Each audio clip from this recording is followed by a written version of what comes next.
Thanks so much, Hunter. You know, really excited to be having this conversation. One of the things I think in terms of starting it out is just really to remember how different this sounded across the country. Because the collapse of Silicon Valley Bank meant one very specific thing to tech communities and another to banking circles. To much of the country, it just sounded like, Mark Zuckerberg bounced a few checks and somehow tech companies wanted a bailout from Washington, D.C., which a lot of us know is not the case. But I'm really looking forward to dissecting this because I think there are a lot of lessons to be learned for startups, for the banking industry, and really for society at large. And I'm thrilled to be joined by both Heather and Judith, who have really unique perspectives. Perhaps by way of introduction, talk about your experiences and sort of how you came at this. What in life had brought you to the moment where you were witnessing this? Maybe Heather, if we want to start with you. Yeah, happy to. Well, first of all, I'm Heather Shen, pronouns are she, her. I'm one of the co-founders and chief product officer here at Praxis Labs, where our mission is all about how to make society a more inclusive and equitable place. We do that through an immersive learning platform that helps target employees upskill on soft skills and diversity, equity, inclusion.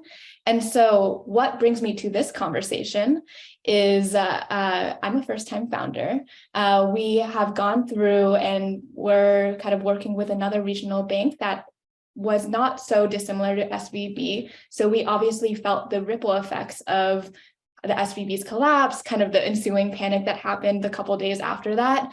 And I'm coming from it from a perspective of really like, as a founder, what are my lessons learned? How am I thinking about this moving forward? And also like, what impact did this have on just my own mental well-being through that period of time? So happy to kind of go through any of or all of that as we continue the conversation. Super helpful. And Judith, obviously, you have a wealth of banking experience. Talk about that experience and how it positioned you when this all happened.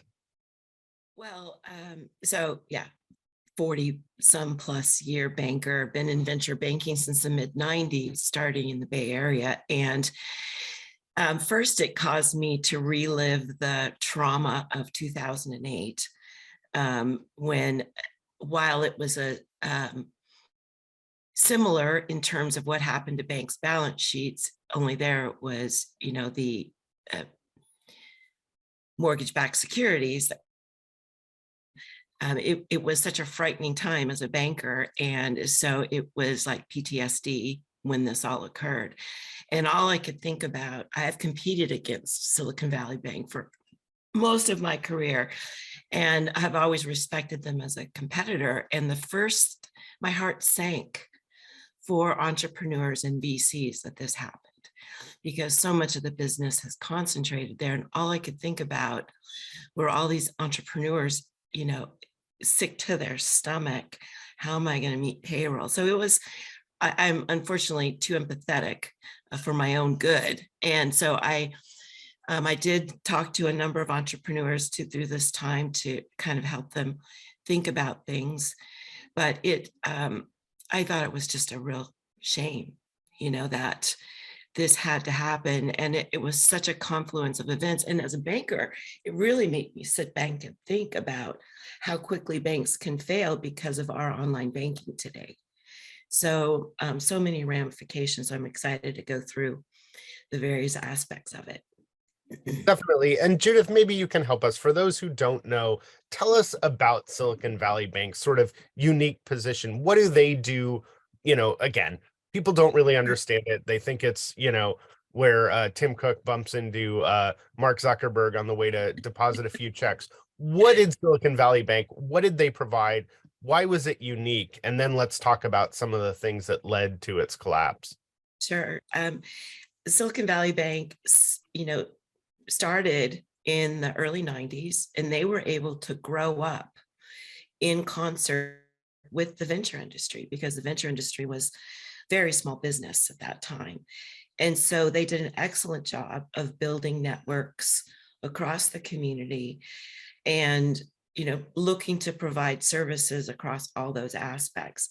If you were to look at their credit book, though, only 2% of their loans were actually to startups. The rest of the loans were to venture firms and some large corporates. And so they were completely exposed to a single industry. And as we all know, there was so much money invested in 2020, 2021, the pandemic came, and now we're in that down cycle of fewer venture fundings, fewer rounds, and is that fewer deposits were coming into Silicon Valley Bank. And as a bank gets deposits, they turn around and they put those deposits either into loans or into investments. And in Silicon Valley Bank's case, they couldn't deploy it into loans fast enough. So they bought securities thinking to lock in an income stream for those assets, which weren't doing anything for them. Unfortunately, they made that decision at a time of rising interest rates.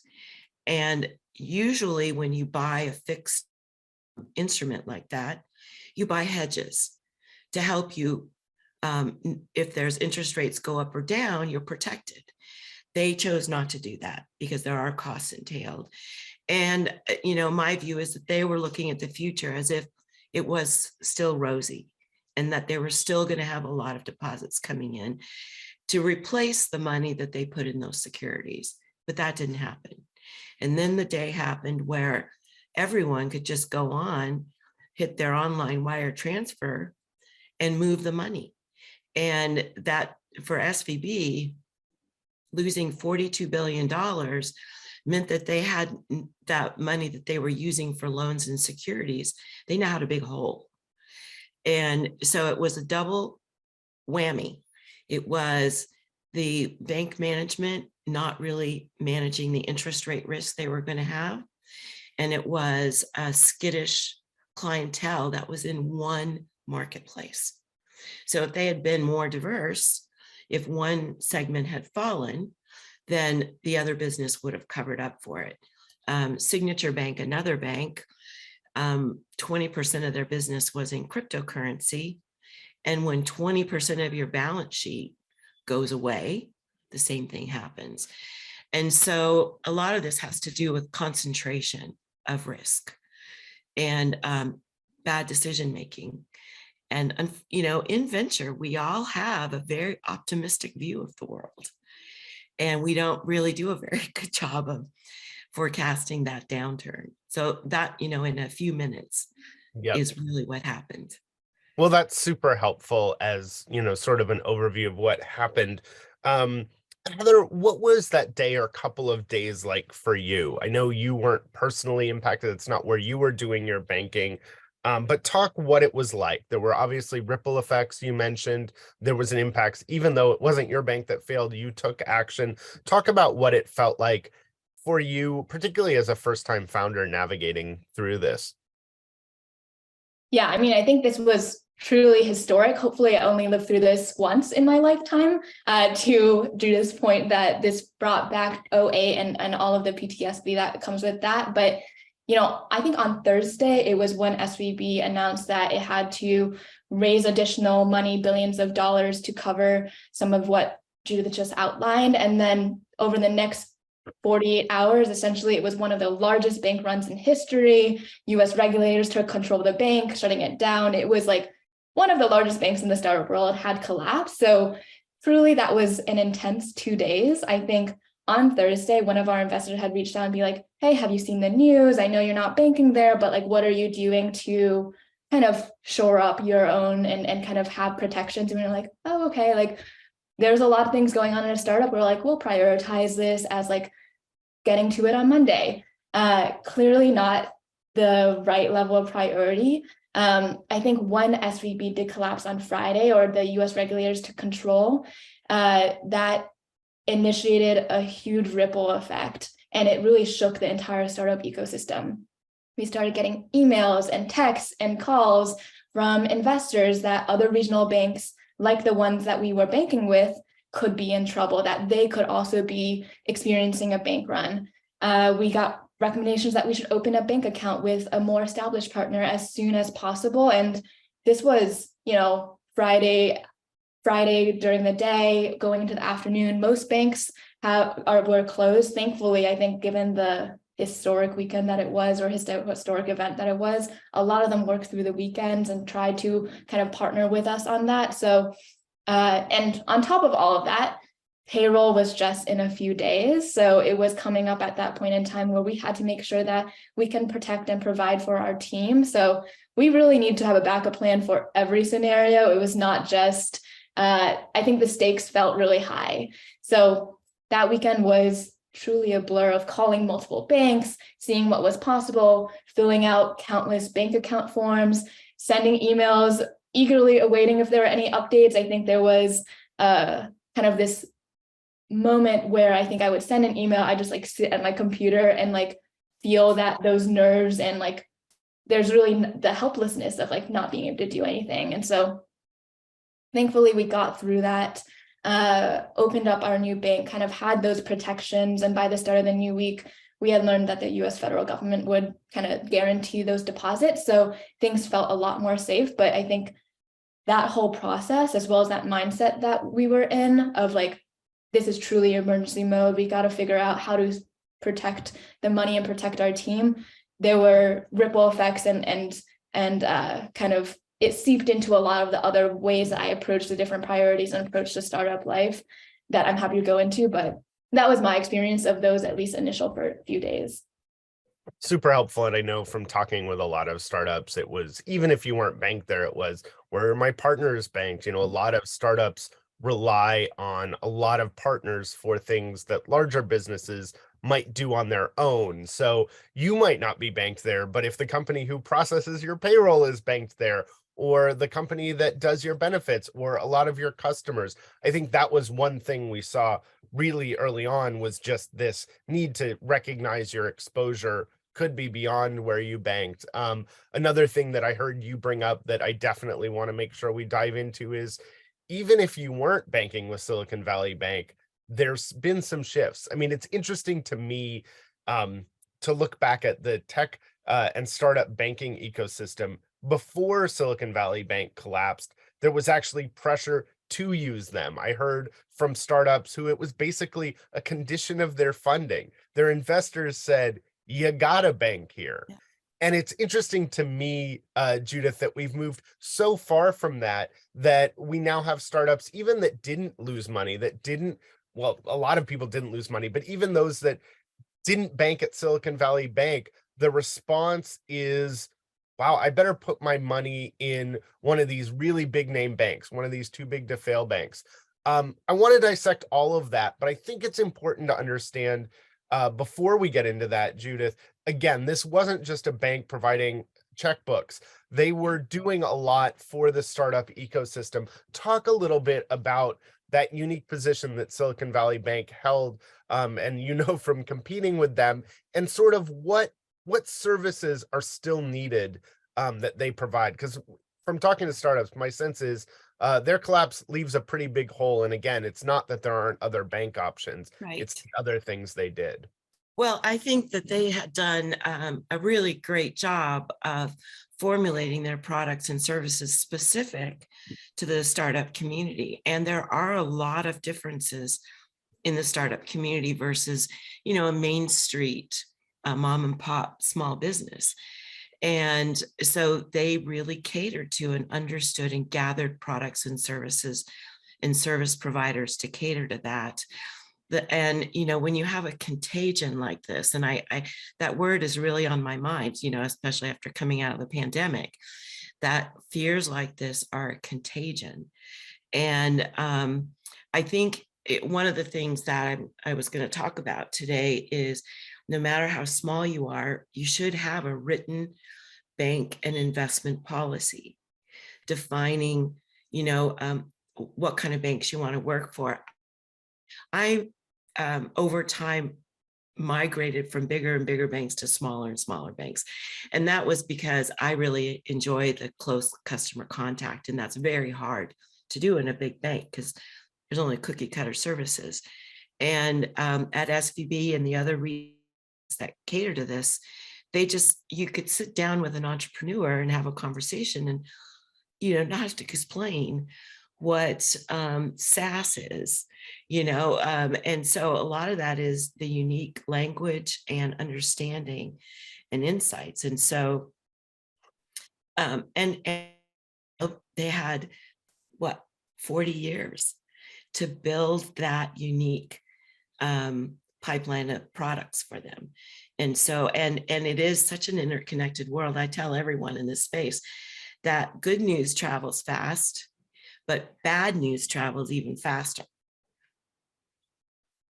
Yeah, I mean, I guess, as we sort of make sense of what we do about this, and this is really for both of you, it seems like one lesson one could take is just bank with a super big bank. But as you mentioned, Judith, that's not necessarily well suited to your business. No. You do want a bank that understands your unique business, that understands what it means that your revenue may not be revenue for the first few years. It may be additional investment. To a bank, that sounds like a Ponzi scheme. To Silicon Valley, that sounds like how business is done. So you want someone that gets it. At the same time, I think one lesson that everyone took is we can't do this. We can't have all of our eggs in there. Is the solution just to split equally between a big bank and a small bank? Heather, maybe we'll start with you and then we'll come back to you, Judith, because I know you understand the area very well. But Heather, you had to make that decision. You had to decide, my bank isn't specifically affected, but at the same time, you did move some of your money. Talk about that. Yeah, I think for that, I think one of the things that we were weighing is both like what bank can understand and support our needs as a startup. To your point, not all banks really, can keep up. Like for example, I think one of the things that we know is that like we're a distributed team. Having a physical location is not actually that big of a draw. Instead, we actually need that digital support, that individual kind of white glove almost like touch to help make sure that we're managing and growing the money in a responsible way. So I think that's one of the things that we learned of, like, when we're looking at other banking and like kind of just diversifying where we put our banking solutions at, understanding what's important to us as a remote team and as an early stage startup. I think the other thing that, as we thought about a lot of this, is, we did have one bank to start with. And, while we're not recommending that people should have bank accounts at like 5 different banks to avoid this in the future, I think it is worthwhile to say, like, what are some of the provisions that are set up within one of your bank account, whether it's a sweep account or another way to get things insured, or if there's like, maybe two to kind of just make sure that you have a backup with at least one payroll in there to kind of cover your bases. Well, the problem I see on this is, very few startups have a full-time financial officer. And managing multiple bank accounts is no small deal. Now, I know in the beginning, it's largely expenses, right? There's not revenue coming in necessarily. But the difficult thing about managing multiple banking relationships is, your fiduciary responsibility to oversee your accounts. You mentioned it, Heather, there are tools that banks can, even small banks, can distribute your money. It's called CDARs, out at $250,000 chunks across the banking system, but it's only one account with one bank. And the one comment you said, I know big banks. So I'm going to lay out 3 different issues for startups that big banks have a real hard time with. One, you mentioned the virtual location. They want a physical address for your main office. If you outsource some of your engineering overseas and you're making payroll to Romania or any other country, many banks will end up freezing your account because they suspect you're doing something wrong. Credit cards, if you don't have any income, they might want to cash secure it, or you might need a letter of credit for your office space. So there are a number of things that big banks get heartache over. And I'm, frankly, I'm a big advocate for small banks. I think there's a big advantage to having a relationship with a local bank where you can just walk into your banker and talk to them, but have an alternative account that is somewhere else, because you need that personal banking touch. But I'm biased. I think I'm important to my clients. And so, but the big deal is having the ability to walk into that bank and explain your story. Big banks, there's no one to walk in and talk to. They'll walk in and hand you a phone and dial the 800 number for you. And so those are kind of my issues for startups, when I know in the beginning, you just don't know how to do things. You're not born with it. We're getting some great audience questions, so I'm going to mix them in as well. And maybe for both of you on this, Mary chimes in and says, it's interesting that a lot of the basic banking information that we tell to, average people, diversify your risk, don't put all your eggs in one basket. We were sending a very different message to startup founders. Why were we doing that? And, should we have been mixing the specific advice with sort of the common sense wisdom that we're all told? Is don't put all your eggs in one basket good? Or, as you mentioned, Judith, is it more complicated because it's not free, in a sense, to spread your money across a bunch of different banks? Well, I can say that there's two reasons from my perspective. From the bank's perspective, it impacts their profitability. If your deposits come in and back the loan you have, that's good money for a bank. Bank's profit margin is only 3%. Think about a gross margin of 3%, and that's a good margin. And so for banks to be able to have you consolidate all of your assets and liabilities with them, they'll be able to make a better spread, which means they'll give you better service. There's also something to be said that the bigger your relationship, the more access and influence you have over your banking relationship. So the banks are going to push, give me all your money.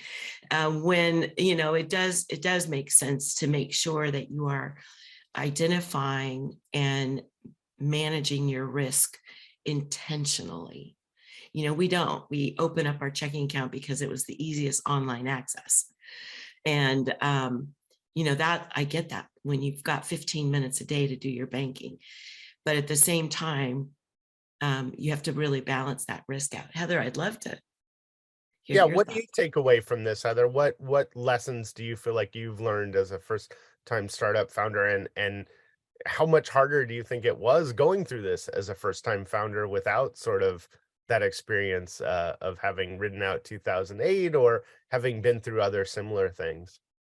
Yeah, I think what Judith mentioned earlier about like a lot of startups don't even have a head of finance or a CFO at this point really rings true. I think during that bank run, during that weekend, that was actually when we were onboarding our head of finance, or like, we got slated to join on that Monday, but we were like, you got to come in a little bit earlier. So there's nothing like onboarding that during a bank run that really brings people together. But I will say, I think with that as a backdrop, one of the things that I learned was like, I always just like believed in the financial institution. Like, I guess I never really imagined that this was a possibility of instability in this way or instability in this way. And so the idea about like, oh, you should diversify your assets, or you should think about like at least one payroll in another bank, that was a best practice that I actually didn't know of. And I wish that I had asked a little bit more about, or read a little bit more about, to understand what other best practices are out there, or like even what questions I should be asking. So that is one of my biggest takeaways of like, you don't know what you don't know, but how do you surround yourself with a community, with advisors, investors who can support you in kind of upskilling in these areas that I might not have a deep background or expertise in.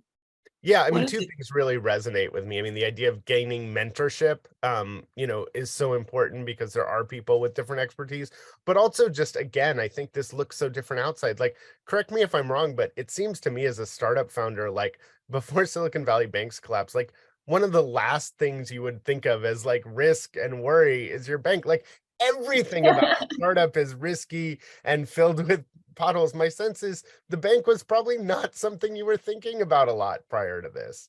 Yes, that is absolutely true. Yeah, of all the priorities and fires to put out, I did not expect this to be one of them. I really thought about our bank as somewhere that was safe, that helped us make payroll, that paid the credit cards. Like we were like, okay, like that's running. We occasionally check in on it. We have like a bookkeeper, but like now I'm like, okay, our new head of finance, what's our banking plan and what's our banking strategy? Because that is where it kind of like really shook the foundation of like that trust in some ways. And Judith, that really is like how people want to engage with their bank. They don't want to feel like that's an element of risk. And one of the audience questions that ties into that is, we're hearing a lot about, missed warning signs. You explained in a nutshell some of the things that were going wrong. But one of the audience questions that's asked, which I think seems totally reasonable, is, what were the warning signs and how did they get missed by regulators, by the bank itself, by the bank stakeholders? What got missed here? Well, I don't think they actually missed it because they were getting regulatory warnings. I think the difference here is that regulators actually don't run these banks. And if the management team doesn't pay attention, these things happen. And there are a couple of things I'd love for people to just be aware of on how to research your bank. The first thing, sign up for press releases that your bank issues. When they get their earnings releases, all those things, there's something called the KBW Bank Index. It's Keith Brouette Wood's KBW Bank Index that ranks really a huge percentage of the banks in the United States and talks about their troubles. I'm going to give you one bank statistic, and I don't want your eyes to cross or anything. It's called NIM, net interest margin. That's their profit margin. That's their net profit. And if that number is below 2%, I would change banks because that means they have very little wiggle room. And with interest rates so high, there's no reason for it. If 6% is the interest rate, they should be earning 4% on that NIM. So if it gets down to that, kind of counterintuitive, because when I think about who I want to do business with, one of the reasons everyone loves Costco is their margins are thin, which means the prices are better for me. It sounds like with your bank, you probably don't want a bank that has a 20% profit margin. Such a thing yeah. might not even exist. But it's interesting to think that you want a bank with a bigger profit margin. That is counterintuitive, right? Well, and you know what it is all reflects back on the bank's health. And, trust is actually Heather said it, trust is intrinsic to the banking system. And if that destruction of trust is what makes me mad more than anything else in this whole scenario. But you can manage and control your risk by looking at a couple of things.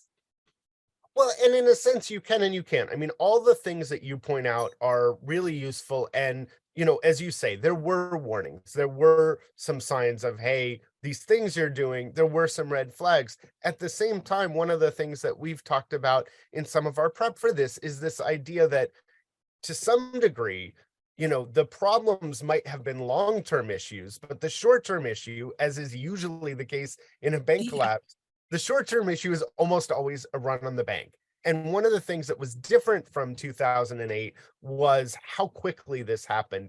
And this idea that with social media combined with social media to spread the word faster, Yeah. and then the ability of these online tools to instantly move your money, it strikes me that there's also a systemic issue of, to be honest, bad news on any one day for any moderate or smaller bank could lead to this, right? Absolutely. And it's, it actually has made me sit back and think about risk in the banking system, period. Because this can happen for all sorts of nefarious reasons. You could have someone, the other thing you can look at is shorts on the stock. Yeah. That's another thing you can look at, because that means that there's a crew of people banking on the fact, oh, sorry, that was a bad pun, on the fact that the stock price is going to fall. So some of this is actually normal, prudent financial management. But at the same time, and I mean, I've started 2 companies myself, you have almost no time to think about it, which is why I believe setting in these establishments in the beginning to just set up a framework of what you're going to watch for on a daily basis. And, you can set these up on automated feeds, can at least give you a higher awareness of what's going on in that banking world. Heather, how much of the answer as a startup founder is, what, I don't have time to do all that. What Judith's saying is great. Like, those are key factors. And I'm just going to move my bank to somewhere where if the bank has a problem, to be honest, it's the government's problem, not mine. And all these banks are government insured. Again, depositors didn't lose their money. But then there's this other class of banks, we learned about this in 2008, that are too big to fail, these really large institutions. And to be honest, I can really count on the fact that, if they're having a problem, someone else is going to have to figure it out. How have you balanced, Heather, those decisions? It sounds like part of it is moving some money to a bigger bank. Yeah, I mean, I'm like taking notes right now of what Judith's saying, and I'm like, how do we apply some of those tips? But I think in the end of the day, at a startup, I think I'm spending like 90% of my time, all waking hours, thinking about this, like thinking about the company and how do we continue making a sustainable business. I would say like banking is one of the lower priority items was in my mind. And so what that really means is that what are the signals that we have to understand and pick the right bank, what is really important to us in a banking relationship, and kind of trying to figure out, like, maybe it is the metrics that Judith mentioned, maybe it is that personal touch or relationship that we need to understand. Maybe it's like what we're getting advice on in terms of like our investors, the community that we're a part of, trying to kind of understand like those indicators so that we can make an informed opinion. And I think especially now that we have someone who is our head of finance and who has that as a more dedicated time and space to prioritize this, that can be an even greater kind of deep dive into all of this. But I think what I guess I'm trying to communicate is, as a founder, you're thinking about banking, but you're also thinking about like the product, you're thinking about the business, you're thinking about marketing, you're thinking about sales. Like, it is a really wide range. And so for those folks who are thinking about starting a company or are currently starting a company, I think there needs to be kind of like those quick indicators or the key areas that you care about as a business to help you make that decision. Judith, as someone with banking knowledge, is there anything that really can be done, given what we've talked about of, information can flow really fast to everyone about concerns and people can move their money really fast? Is there something systemically that we can do to help slow this, or is this just the new reality? I'm actually in conversations with regulators right now, just because they've been part of my past life. And this is a question everyone is asking. You could go back to where there's a maximum withdrawal amount on a daily basis. But, this is a world of large dollars. I like Heather's thought of putting a payroll somewhere else. And, some people can say, I can't afford that, but you should always have at least a payroll. Otherwise, maybe you should be thinking about doing something else. But, that alleviates the immediate concern. That my big concern right now, Ina, is credit availability. Yeah. And what this is going to do to the venture model, period.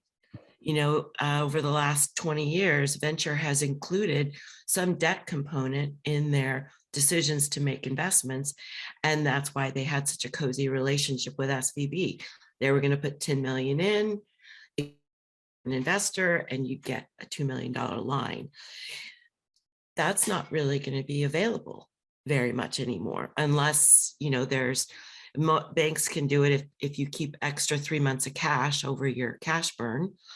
But, to me, the real big concern is going to be where people can get any credit at this time. There are non-bank lenders, they're more expensive, and they're traditionally bigger dollars, but there is the SBA.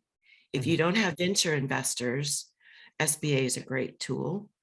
But I'd say my biggest concern, and Heather, I don't know if you ever contemplated debt or if you use it, but that's one of my big concerns out of all of this, because SVB was really one of the last banks standing who had the ability to do that.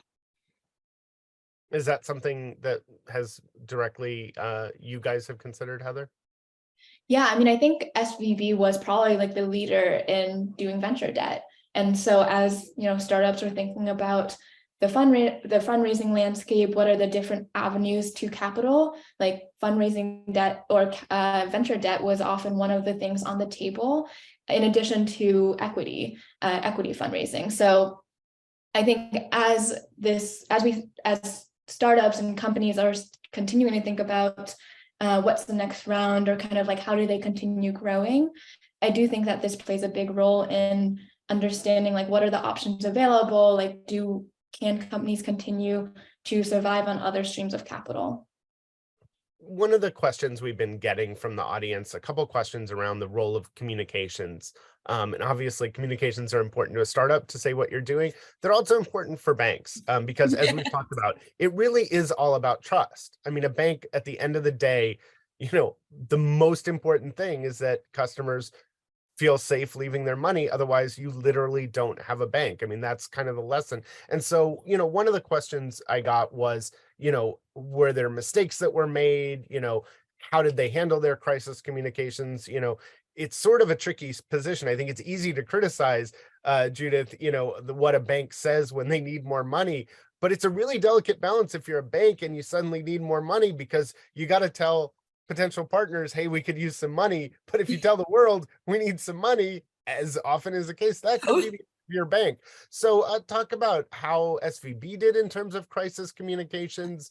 How have you what's the trickiest situation you've had to manage from a communications perspective? Oh boy, I could tell you, boy, I vividly remember 2008 when you were talking to your customer every day to, what we were doing was trying to push our clients, this is when I was at Square One, into off-balance sheet products so that they wouldn't worry about, the bank, and that we would still lend them money because we still had access to it. But I think that I'll tell you, this is what I did on Thursday. I went when they put that announcement out. Yeah. Because as a banker, who was it? Mark Twain said, a banker is someone who gives you their umbrella until it starts to rain. And so you don't never wait. I mean, this is a lesson all entrepreneurs, I think. You don't wait till you need the money to get it. You raise the money when you're in a good position.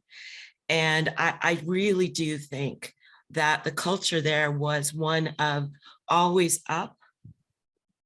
And that's a real risk in this world. We always think that the price is going to go up. Sales are always going to go up. My stock price will never drop. My equity values will always go up. But it really was, I think, over optimism and an over focus on short-term profits. Banking is a tricky place. Short-term profits generally translate into higher risk. And so you really have to be a long-term thinker. Yeah, no, I mean, that makes total sense. I've been re-listening to Too Big to Fail, the book, to see what lessons. In fact, I started picking it up that weekend. I downloaded it on Audible because I was like, I really feel like some of these lessons probably aren't new. They're just they didn't stick.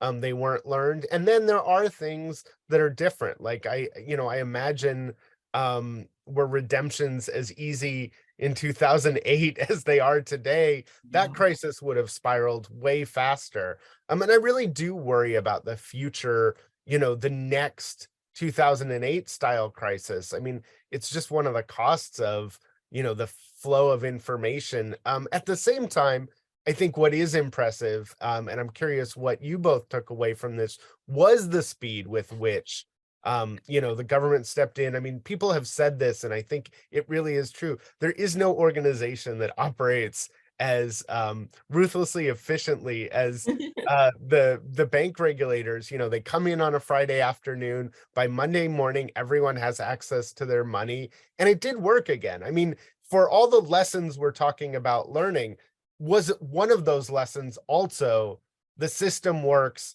and as a depositor, I'm probably going to be okay? Is that the right lesson to take?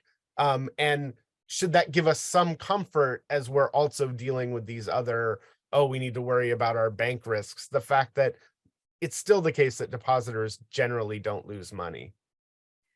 Well, my first comment is not most companies actually don't have $250,000 or more.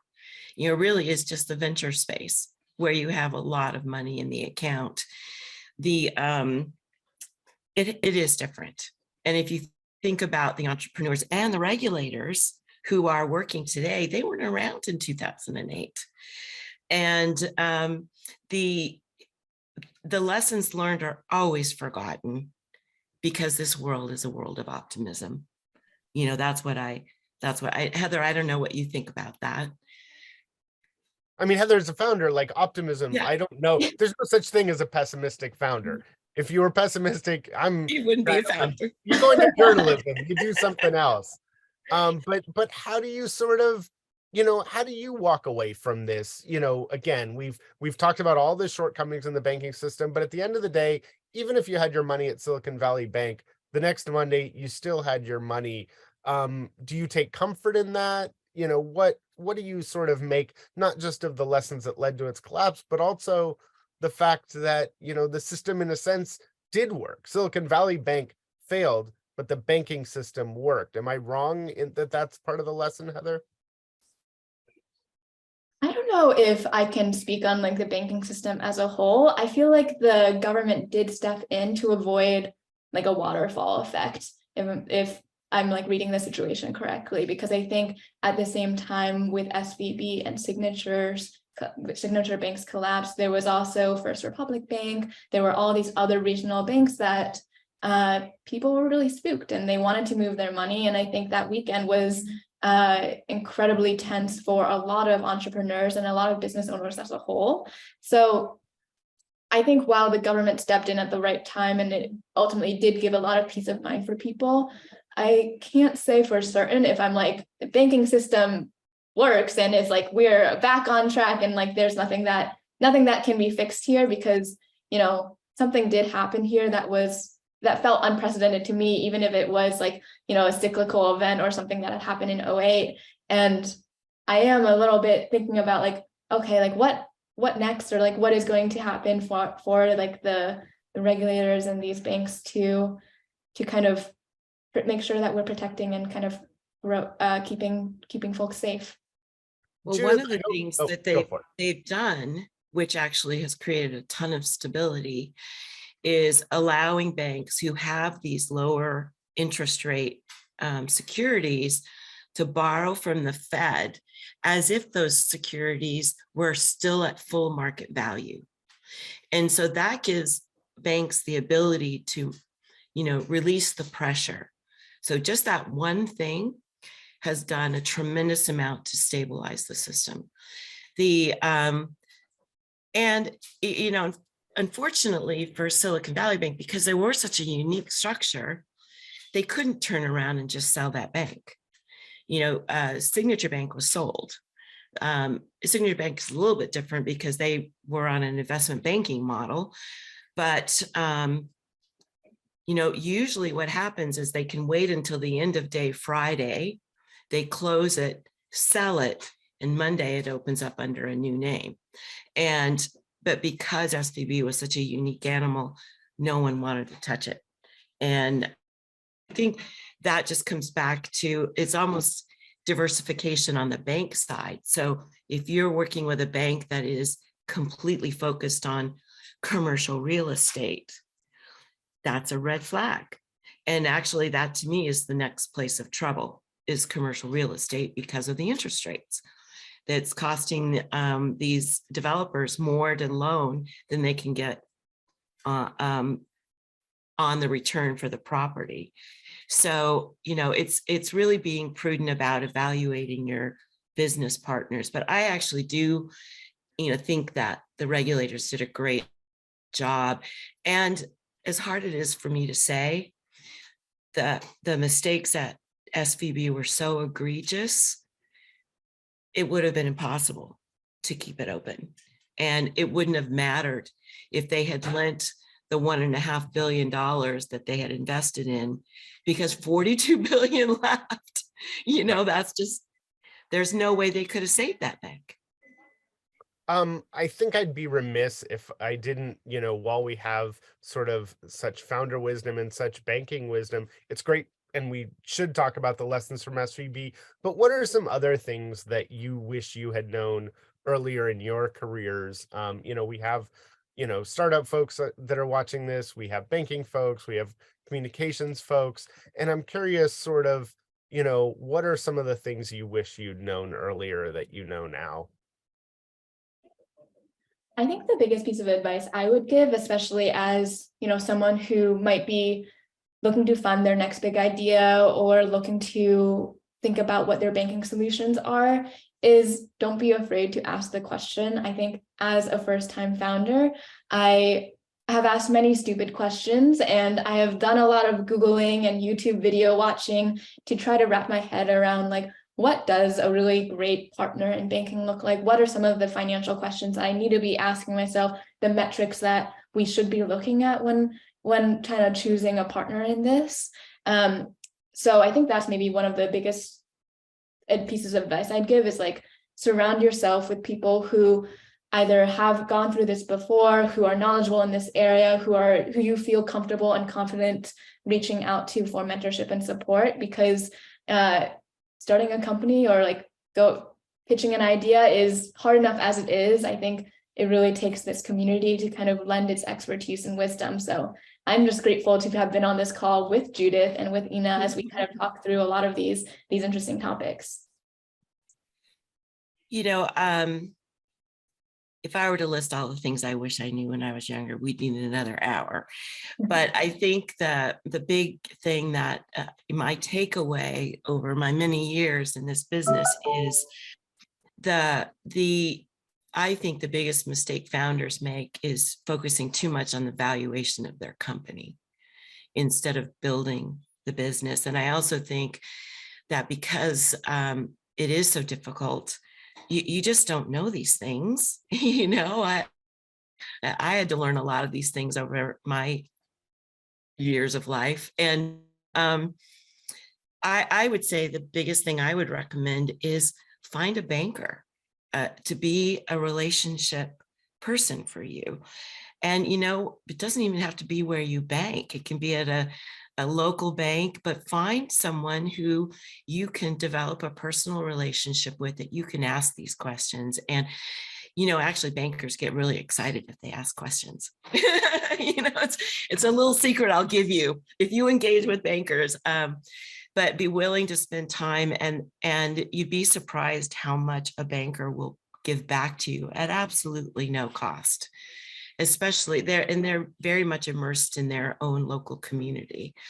But I think really using a toolkit when you start your business and identifying each of the risks and having a strategy for each risk, where you're willing to take risks, like investing in a marketing campaign, or where you put your money, or hiring people is a big risk. And so have a strategy, even if it's only a paragraph, describing what your comfort and risk appetite is. And then just always go back to that. I only want a bank that is rated this, or I only want to have a banking relationship where I can have an actual phone number where I can call, get someone, or just whatever matters to you. And that will change over time. But I would say, as best you can, speaking as a multiple entrepreneur, try and think ahead and then check back, even if it's once a year. Go back and say, was this risk valid? Oh, I have a new risk, my supply chain, really, whatever it is. But manage your company from a risk perspective. That doesn't mean you can't be an optimist, because an optimist looks at a risk and says, oh, I can do these 15 things. That works. But if you don't think about what could go wrong and have a strategy for it, it's going to happen. And then you figure it out, and you will figure it out. It just might take a little bit longer and lose more hours of sleep in the process. So there's a few lessons I'm taking away, and one for better or worse, and let me know if you agree or disagree, Heather, is, the banks may not have been on the list of most startup founders as a risk, but it may still, and I would imagine it's still not the biggest risk in a startup is where you bank, but it's got to be on the list, right, Heather? I mean, it's no longer something you can just assume, well, that's the one secure part of my job. So maybe give up those 12 minutes of sleep you were getting and add bank risk. The other thing that's come up is, and in different ways, is the importance of relationships. And, Judith, I think you bring up a great point that can be with bankers, whether it's your banker for your company or just somebody in the industry you trust. As well, Heather, this idea that, we can learn from those around us. And particularly as first-time founders, like, how important is it to have a circle of people with experience that have, been through some of these things before, whether it's banking or anything else, whether it's, an affinity startup organization from within your community. I know in the LGBT community, we have Start Out, but there's a lot of these different founder networks that are geared either towards, women founders or founders in a particular industry. How important is it to have, even as a first-time, or especially as a first-time founder, to have some network of trust, regardless of where it comes from? Yeah, absolutely. I think it's actually so crucial for like mental well-being and being able to navigate all these different parts of the business that you don't know until you're actually experiencing it. I think it comes in many different ways and shapes and forms. I think there's other portfolio companies that you can connect with, that your investors are kind of can be that connection piece if you don't immediately have that network. It can be advisors, mentors that like are experts in the field. To Judith's point, could just be the banker at your bank and like developing a relationship there, asking those questions that you're curious about. It could even it can be like the affinity groups, like you mentioned, Nina, about not just around like a specific area, but like starting a company is really hard. So what are the experiences that other people are having to make you feel less alone? So I think for me, especially as I've thought about my own startup journey, I've really valued and relied on some of the community support, whether it was through investors, advisors, or other startup founders. So really highly recommend that for folks who are thinking about this for themselves. And Judith, with our last couple minutes, I don't give this out often, but I have a magic wand. I'm going to give you the magic wand for a couple minutes. What are 3 changes you would make to the industry you've spent your whole career in to make it sounder, to particularly if there's any way to deal with this sort of unfortunate sort of dichotomy of ideally you want a bank who really gets your industry, who understands it, but at the same time we've talked about the risks of overconcentration. So I'm going to give you the wand for a couple minutes. What are a couple changes you would make to the industry to help make it better equipped the next time these issues crop up? Well, I actually sent a note to the head of banking in New York yesterday. First thing I would do is teach all banks how to bank startups. That way, the information is diverse, is spread out. You get a diverse group of providers. I would love every bank to understand what faces an entrepreneur, because it's a win-win. They help their entrepreneur be more successful. They get a great client. That's number 1. Number 2, more transparency in banks. The problem with bank financial statements is they're backwards from what most people think. So having a better, clearer communication from the board and the bank, and then more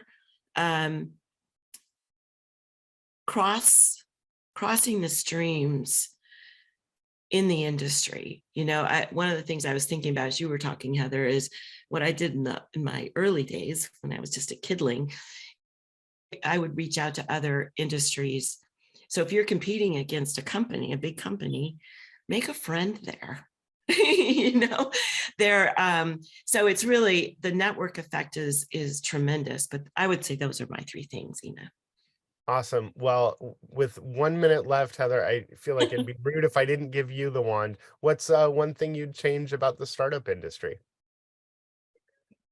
Oh, wow. One thing in 1 minute. Let me think.